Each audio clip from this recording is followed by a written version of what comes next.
दोस्तों, हर ज़बान में यानी हर भाषा में शब्दों का अपभ्रंश होना बहुत सामान्य बात है। कुछ बुजुर्गों के पास बैठा था मैं, तो कुछ नई चीज़ें निकल कर सामने आई। सुनिएगा, आपको भी मज़ा आएगा। बड़ी दिलचस्प चीज़ें हैं। एक मुहावरा है, देखिए आपने सुना होगा, अल्लाह मेहरबान तो गधा पहलवान। अब सवाल उठता है कि पहलवानी से गधे का क्या ताल्लुक?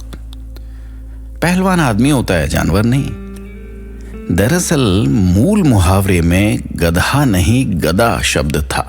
गदा, फारसी में गदा का अर्थ होता है भिखारी, अर्थात यदि अल्लाह मेहरबानी करे तो कमजोर भिखारी भी ताकतवर हो सकता है।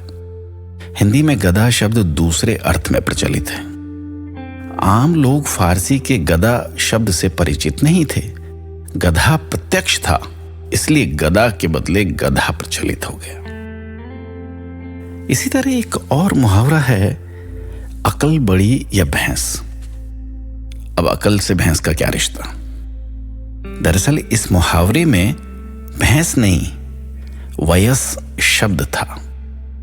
वयस शब्द का अर्थ होता है उम्र। मुहावरे का अर्थ था अकल बड़ी या उम्र। उच्चारण दोष के कारण वयस पहले वयस बना, फिर धीरे धीरे भैंस में तब्दील होता चला गया और वैसे ही प्रचलित हो गया। मूल मुहावरा था अकल बड़ी या वयस। इसी वयस शब्द से बना वयस्क। एक और मुहावरा है, धोबी का कुत्ता न घर का न घाट का। मूल मुहावरे में कुत्ता नहीं, कुत्का शब्द था। कुत्का लकड़ी की खूंटी को कहा जाता है, जो घर के बाहर लगी रहती थी। उस पर गंदे कपड़े लटकाए जाते थे। धोबी उस कुत्के से गंदे कपड़े उठाकर घाट पर ले जाता और कपड़े धोने के बाद धुले कपड़े उसी कुत्के पर टांग कर चला आता। इसलिए ये कहावत बनी थी कि धोबी का कुत्का न घर का न घाट का। कालक्रम में कुत्के का प्रयोग तो बंद हो गया। लोग इस शब्द को ही भूल गए और कुत्का कुत्ते में बदल गया और लोग कहने लगे, धोबी का कुत्ता न घर का न घाट का।